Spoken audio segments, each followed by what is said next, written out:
War in Angola is one of the aspects of a conflict which has kept unstable a huge African region under Cuban, East German and Soviet domination. Countering this alien presence on an already volatile continent are dozens of South African army patrols like this one, moving on foot and often ranging for hundreds of kilometers at a stretch without any outside source of support. Compact, independent of supply, and totally self-contained for survival and defense, these are the men that have struck terror into many a stout heart. For these white-officered black soldiers are the seasoned veterans of a decade of unconventional warfare. They fought first against Lisbon's legions during the late 60s and early 70s. Now it's against the Soviet Union and its African cohorts. Today their role in the war is to scout for evidence of Swapo terrorists, the same movement which has threatened to remove South African presence from Namibia by force of arms, and which operates primarily from Angolan soil.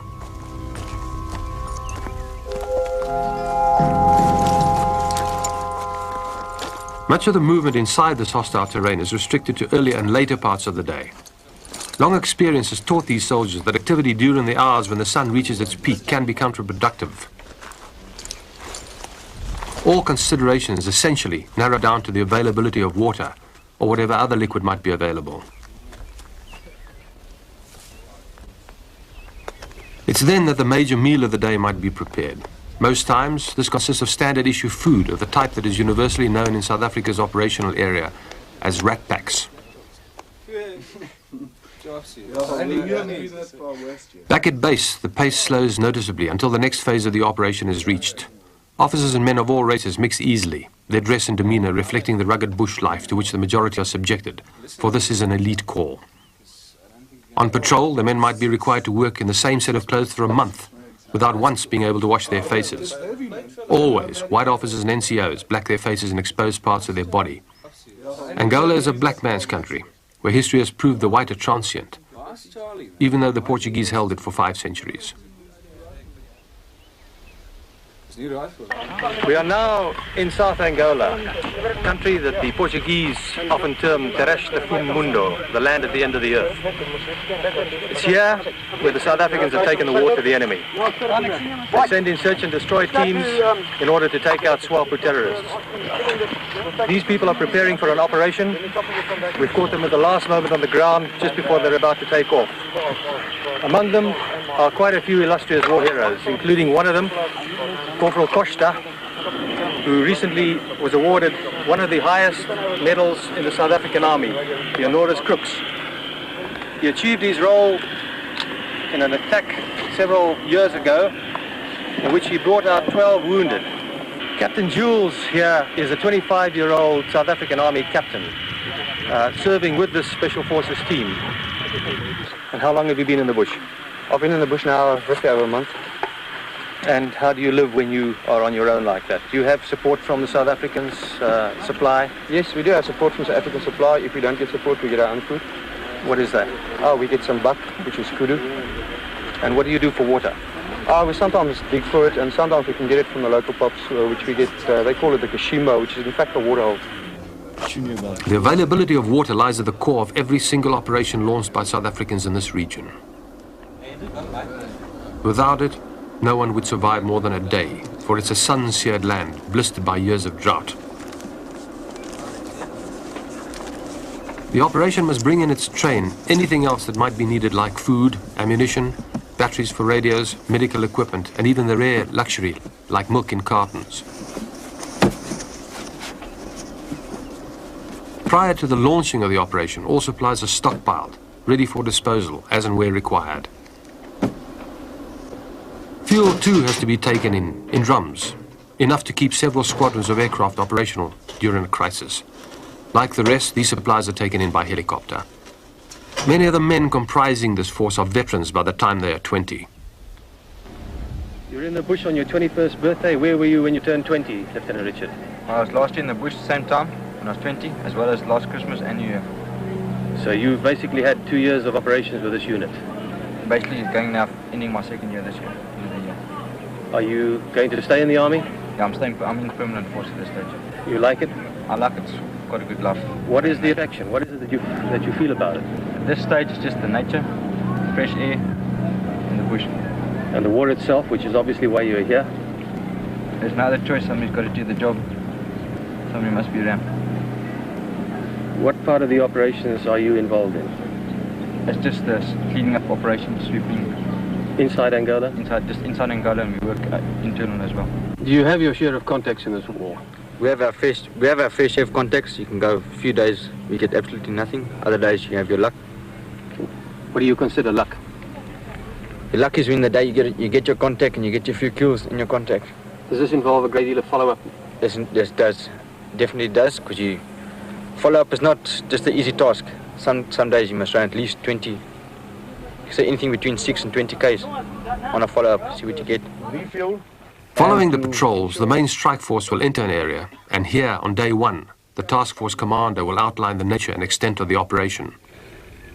The possible position of the Northern Front headquarters of SWAPO is in that vicinity, around about 7 to 8 kilometers northeast of Angola. There will be 300 to 400 terrorists in that base, as well as the command structure of the Northern Front of SWAPO. As in the past and as normal, we will have nothing to do with the MPLA forces, except if they interfere with our operation against SWAPO, which at this stage we doubt very much. The mission then is we must locate and attack the Northern Front headquarters in that specific area, and after that we must do an area operation in the normal area of the Northern Front from north towards the south with a cut line over there. Operations are obviously well planned and coordinated. This particular strike involved 9 separate and identifiable phases, spaced over about 2 weeks. Every contingency was catered for, including involvement by Soviet-backed elements, which was, in fact, to take place shortly afterwards during Operation Protea. To take maximum equipment and weapons from the enemy, or to destroy that equipment of the enemy. And then fourthly, to disrupt the command and control system of the Northern Front headquarters. Every war spawns its crop of surprises, or, for that matter, lack of them. Then the men wait. In this case, it took the unit almost a week to make a sizable contact. Intelligence reports which had been accurate a month before were outdated by the time that Operation Carnation, as this strike was known, was launched. One day rolled into another, and the men did the best they could to make themselves comfortable in the sparse bush country of South Angola. It's times like this that are dreaded by operational commanders. For even though there is no activity, security has to be maintained at the highest and most efficient level possible. The camp has to be guarded around the clock against attack, a possibility which exists in any combat region. For this, the men dig in. At night, they sleep in prepared positions, like these. For some of us, it's almost a prelude to a fate that ultimately awaits us all. Nightfall in the African bush is always a magnificent spectacle, even in an Angola racked by war. It's what the next day promises that presents the contrasts. Devolve-os aqui. Nós louvemos o seu nome santo. Você é nosso protetor e salvador. Amen. Okay, good luck for the operation. All this must go well. Okay. Right, you go. Come on. Okay, good luck.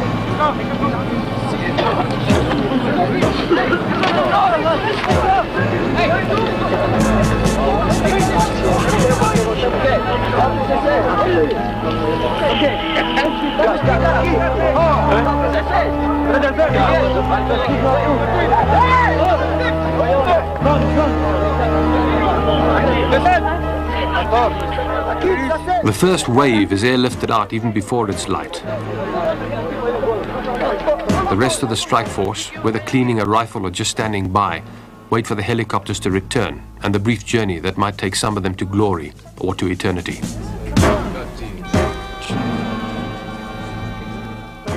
Faces are tense. Most reflect the enthusiasm of youth, even in wartime. For these are the young men that fight South Africa's wars.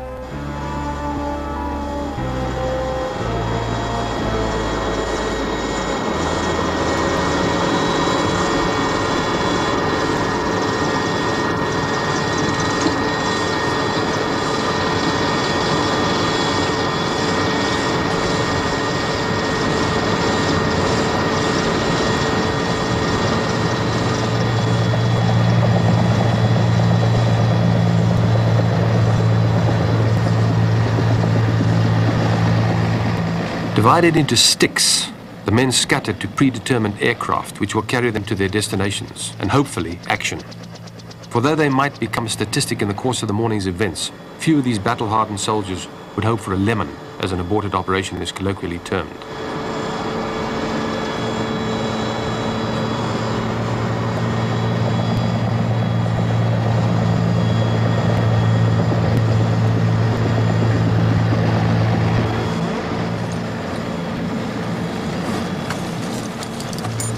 A big external operation like this one might involve several strike forces, some of them originating concurrently on Southwest African soil. For many of the black troops, this is also a brothers' war, some fighting with, some against. And while they wait to board, a sergeant who was born in Angola and who has spent years fighting Portuguese imperialism briefs his men. He uses the only language he knows, Portuguese, for it is something of a lingua franca in this desolate corner of Africa.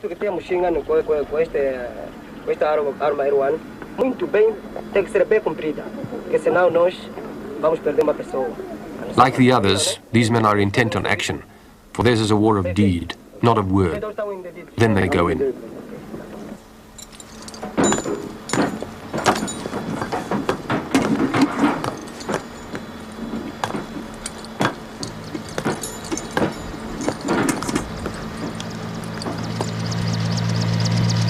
From a dozen points on the compass, the strike force lifts off.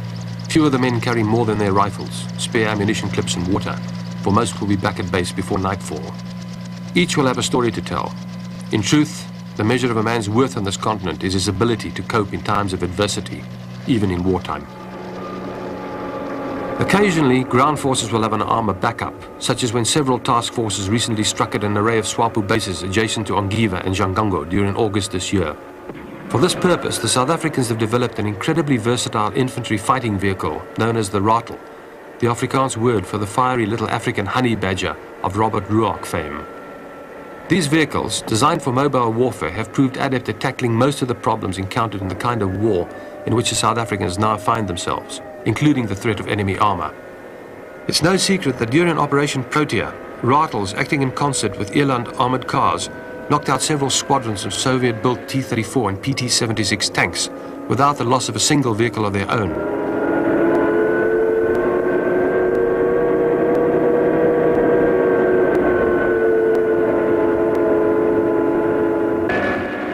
Multi-crewed and with a gearbox the size of the average Volkswagen car, the rattle can traverse any kind of terrain. Literally, it is able to plow its way through the densest South Angola forest.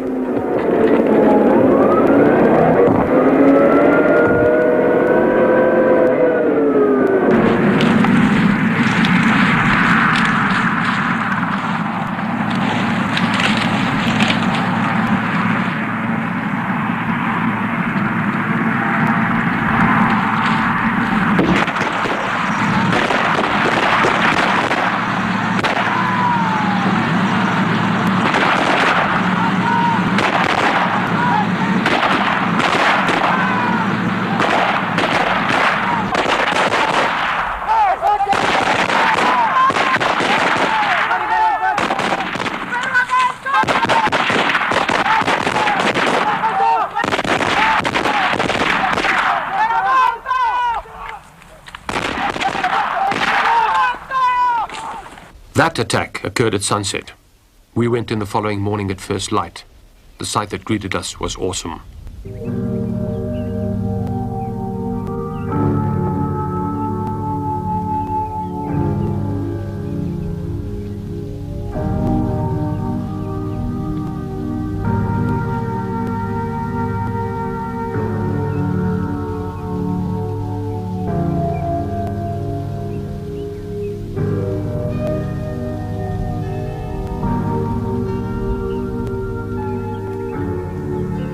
Later that day, the first wounded survivors were brought in. Like this youngster who was found some distance from the SWAPO camp, lucky to be alive. He had been caught in a crossfire and a subsequent skirmish with an enemy unit.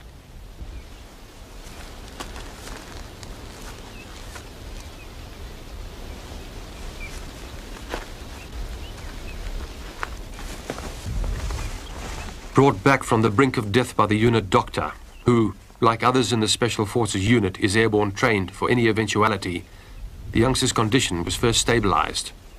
Then his leg was bound, and he was casevaced back to South African lines for treatment.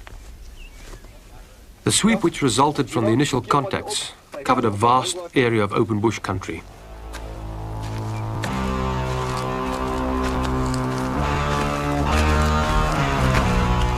For nearly a kilometre, the sweep line followed the contour of bush and burnt grass, evidence of the previous day's hostilities. There was only one overriding consideration. The men needed to watch for landmines or booby traps. And we found them. A telltale wire sticking through the sand told our left flank that there was something there. It was a job for the engineers to sort out. With the kind of experience gained from much practice, the young lieutenant sifted carefully through the soil to ascertain the extent of the trap, which we found covered a fairly substantial cache of Soviet arms.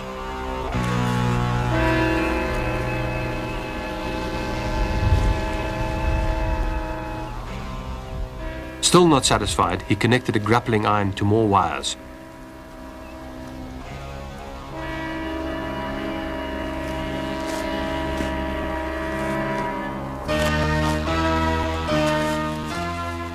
From a safe distance, the engineers pulled while we waited for an explosion which never came. The entire cache area had been mined for just such an eventuality, with the business end of the bomb covered in plastic against the vagaries of weather. The cache itself yielded its share of surprises. Landmines from Yugoslavia and the Soviet Union, bundles of East German detonators exposed and unstable, Czech cheese mines, so named because they resemble bright yellow cheeses.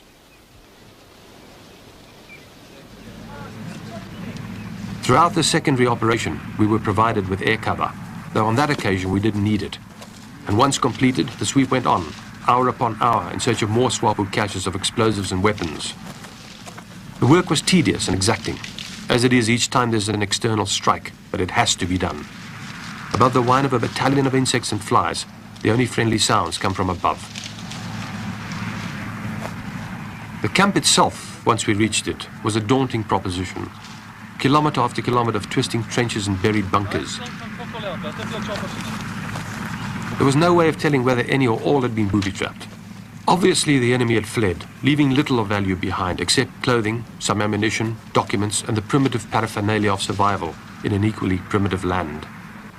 When the engineers weren't certain of the security of a particular position, they employed their own means to find out where the danger still lurked. This SWAPO camp was hit by the Parabats last night. The Parabats are the South African version of American Airborne. They came in at dusk and they withdrew half an hour later.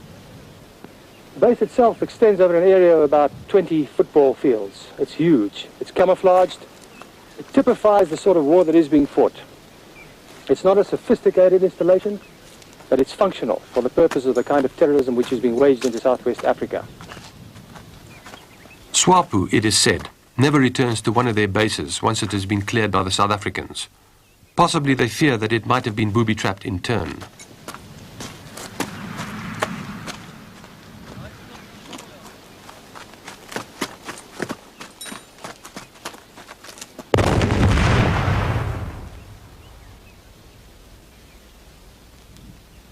Every SWAPO camp yields its treasures. In this case, dozens of boxes of brand new Russian 82mm recoilless gun ammunition, of a type that is being extensively deployed in several insurgent-backed conflicts throughout the globe. These include Lebanon, El Salvador, Chad, Afghanistan, Cambodia, and elsewhere. It's this kind of material which the Soviet Union pumps into an unstable region in a bid to foment revolution.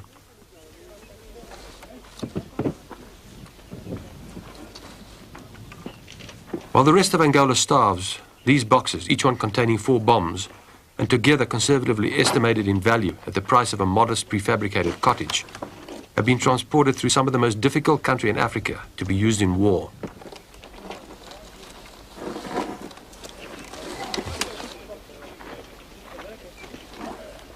Undoubtedly, the finding of the cache must have been a serious blow to the revolutionary movement.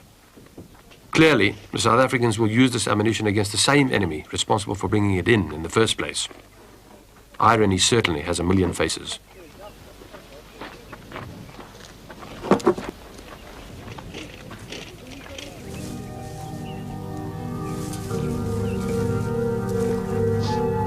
Not all of the war material is new. Some had been buried in the sand for years. These mortar bombs are not only unstable, they are dangerous. Not the sort of weapon to use in a tight spot.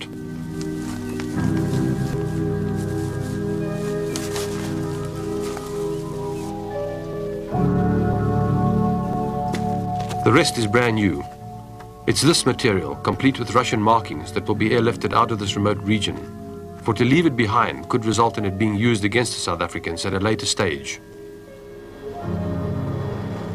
For this purpose, a fleet of helicopters is employed, bringing in fresh troops, provisions and water, and taking out the spoils of war.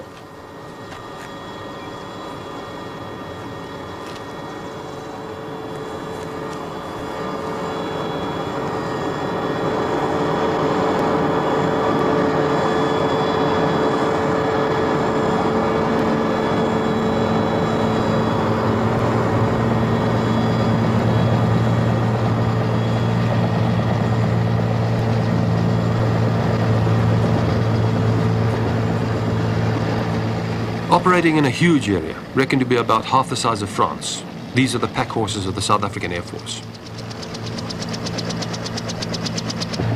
Sometimes they're loaded a fraction beyond the permissible limit. Then this happens.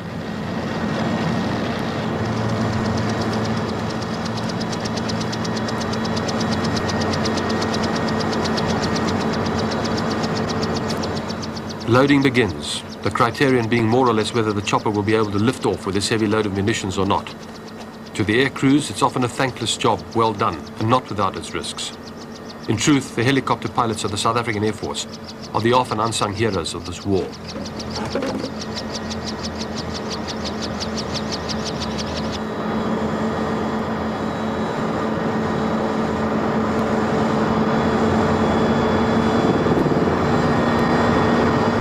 These are the men required to move when the time comes.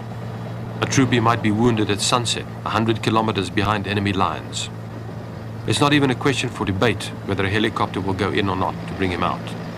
That much is taken for granted. It's not unusual for some of these crews to work through the night during a crisis.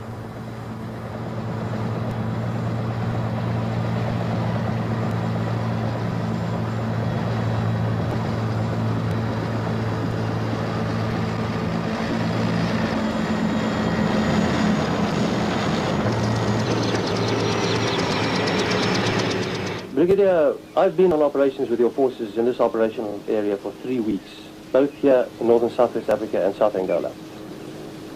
You've been fighting this war for 16 years. You've been here longer in conflict than the Americans were in Vietnam, and still you claim you're winning this war. Well, it's unreasonable and unfair to compare the two wars with each other. There are still conflicts. This is a very low-intensity war at this stage. It's a guerrilla war. The Americans lost approximately 50,000 men in Vietnam.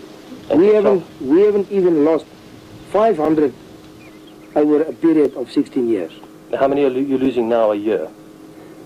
The figure for 1980 was 75. And SWAPO? And SWAPO 1,500, which gives you a ratio of 1 to 20, which is very good for this type of war. This is even better than the Rhodesian figures. Your conflict in this region revolves around the civilian population. My impressions are that SWAPO is gaining a lot of support from the civilians, from the local population. The local population is forced to support SWAPO. They are intimidated by SWAPO. I've shown you various examples of churches and schools which were burned down. I've shown you examples of the local population which were blown up by landmines. They intimidate the local population by in this way, so they are forced to help SWAPO. But the recruits come from the local population, and the recruits must be willing. Well, they take the recruits out of the country. They don't go voluntarily. I must say, to a certain extent, a very low percentage is voluntary. But the great number is forced to leave Southwest Africa and Namibia. Brigadier, if Angola was to withdraw its support, what would the situation be in this war? The war is going to terminate immediately. For what reason? Because if SWAPO haven't got base areas to operate from, then they can't operate. If they haven't got the support of the Angolans, the Russians, the East Germans, the Cubans, and all the other Eastern Bloc countries, then they can't fight this war. So the war goes on. For as long as the new brand of communist imperialism fuels the fires of despair on an already desperate continent, there will be conflict.